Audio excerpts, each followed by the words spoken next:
Okay, you ready, Dave? So how many of you guys know what Anon is? About half. Okay, so Anon is the sister program of AA and NA. Okay, and these are people that are affected with the addiction. So it could be a wife, it could be a mother, it could be a child. And these are what I call normies, people that don't have any drugging or drinking problems, but they either lived or had lived with an alcoholic or drug addict. So anyway, I was talking to one of my sponsors, my old sponsors, and we're talking, I had two sponsors in North Carolina.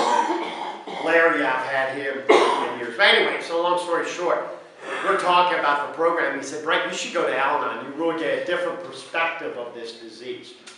So they recommend that you go to 6 meetings in like, I don't know, 4 weeks or a month time. So I did that last month. And I said, well, I'm going to go and see what it's all about. Here's the shocker for me. I mean, so, yeah, there's wives or spouses or significant others that are dealing with people that have drug or alcohol issues. And they talk about that, and some of it's like current, like in other words, they're still living with the alcoholic, or they're trying to get sober, the person with. And it's funny because the person, like, my old girlfriend would say, my old girlfriend used to go to Al-Anon. She dragged me once to Al-Anon. I mean, I didn't like it, because it's reality, right? And she would say, my qualifier is my boyfriend, Brent, right? So that's how they say in Al-Anon. You got to have somebody that you know. But here's the shocker for me. There was people in their 60s and 70s that were adults, and they were talking about when they were growing up as a kid with an alcoholic dad or mom, or both. I'm going, wait a minute, that's like 50 years ago. Get over it. That's what I'm saying, get over it. But it made such a big impact on their lives that it's something they'll remember forever. And you know, that's the beauty with my grandson, and I pray every day that I keep sober and clean. And see, you probably never see his grandfather crack face, right? I'm trying to keep my language a little nice. Yeah. Otherwise, you know, if he wasn't filming, you know, right? Yeah, Roman knows, right? I mean, I use the F-bombs and everything. But anyway, but these people lived in the addiction 50 years ago, or 60 years ago, and they remember it like it was yesterday. See, that's how profound this disease is. Right. We don't understand what we're doing to our mothers, our fathers, brothers and sisters, or unfortunately our kids. Right? And this is what I say, okay? When we're in our addiction, now you older guys have seen this. You newer guys are going to go, whoa, wow, that's heavy. There we go. Right? So what you do in your addiction is the ones you love the most, which in my case was my son and my daughter, right? And they were, you know, young or teenagers. You lay them down, right? You lay them down and you say, open up your mouth, and you just crack right in the mouth. Because that's what we do in our addiction. We don't care. Because that drug, that pill, that drink is more important than them. That's how sick this disease is. And see,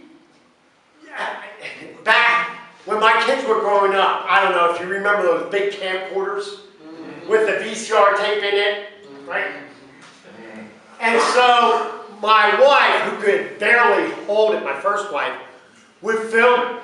And so we have these home movies of me drunk.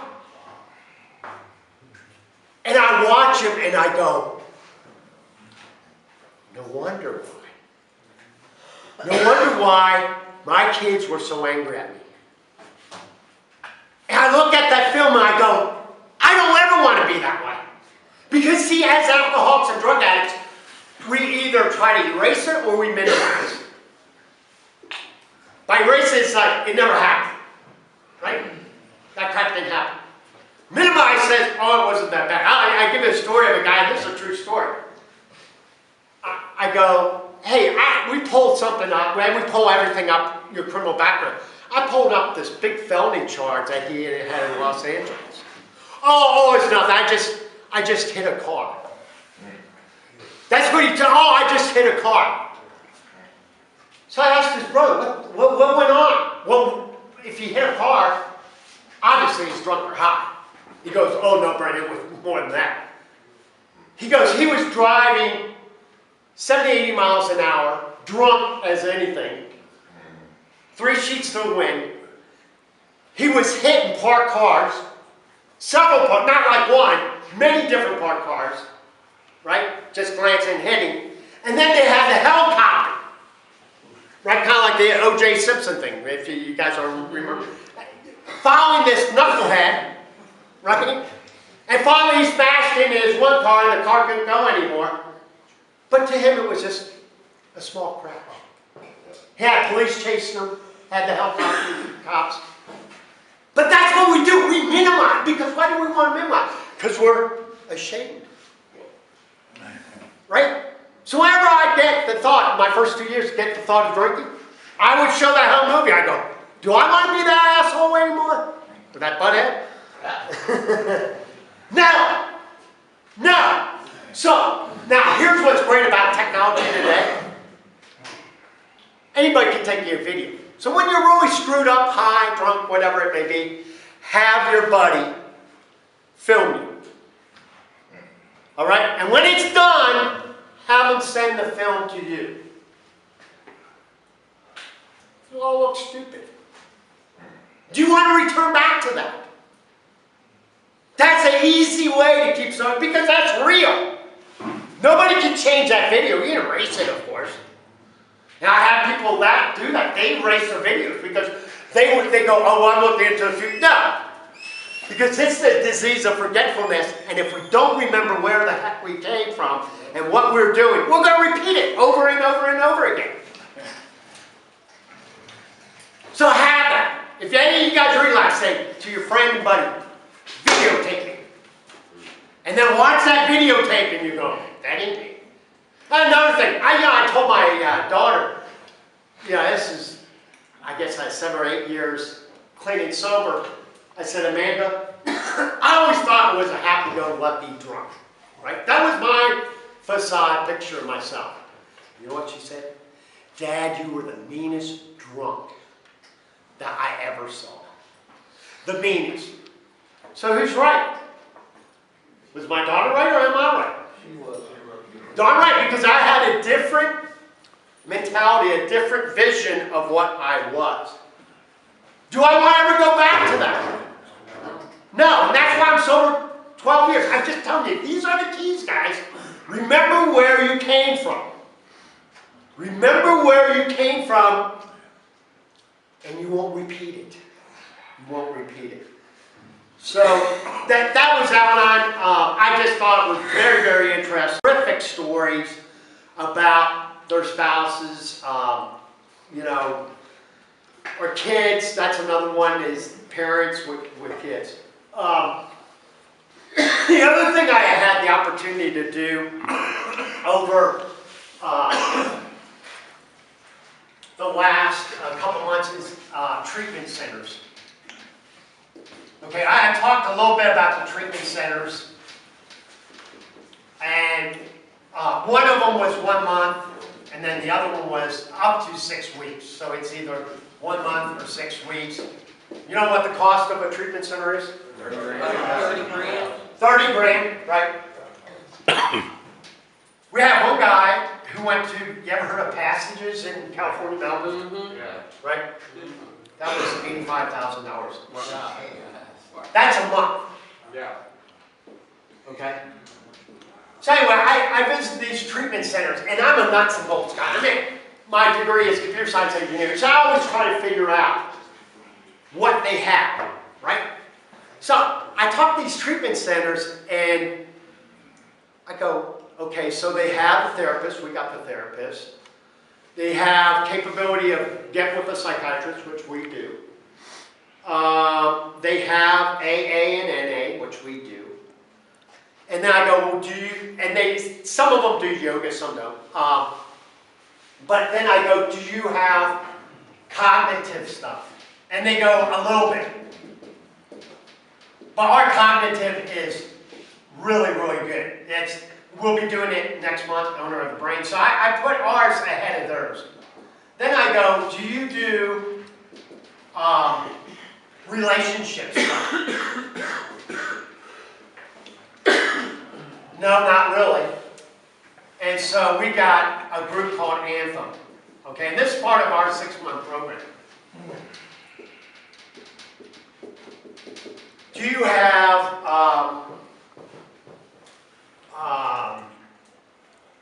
I'm trying to think what else we have. Oh, we financial management, right?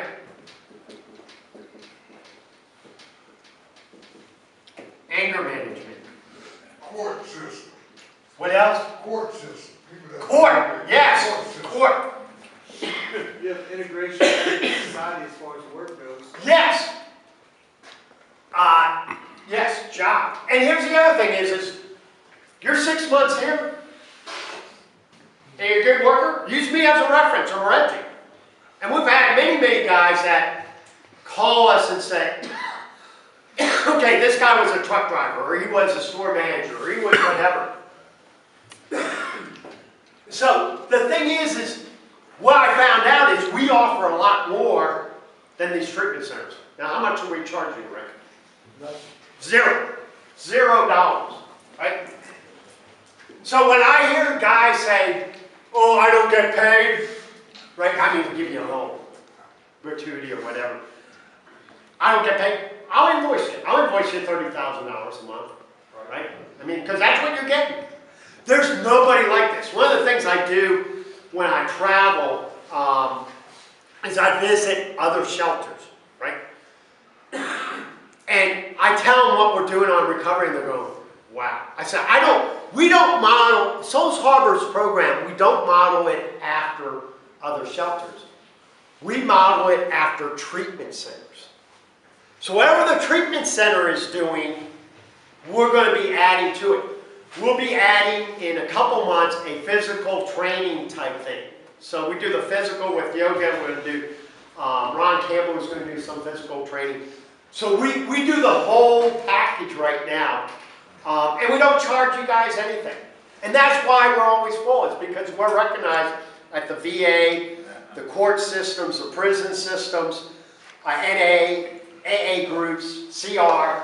This is the place for recovery. And that's what we're here for. We're for recovery. We aren't here for the thrift store business. And the only reason why we have a thrift store business is we got to pay the bills, guys. Right? Mm-hmm. But I think that's good because it's a conditioning for you guys to work during the day. And you're going to be frustrated whether it's on the trucks or in the car. I mean trucks or in the warehouse or in the stores or in the cars or the kitchen or doing custodial things or mechanic. You're going to be frustrated, right? Because that's the way jobs are. But what is it teaching you? You can't use or drink. Right? That's the beauty. Is you're learning to deal with life on life's term. So that's what's so successful about Souls Harbor. So that's a treatment center. I'm going to leave you with one last story. I always like a funny story. I was thinking of this a couple of weeks ago. Y'all know what like Nintendos were like 25 years ago, right? Yeah. Okay, so this is my nephew, this is my youngest brother's son. Right now he's probably in his early 30s, okay? But at this time he was like 6 years old, 5 or 6 years old, right?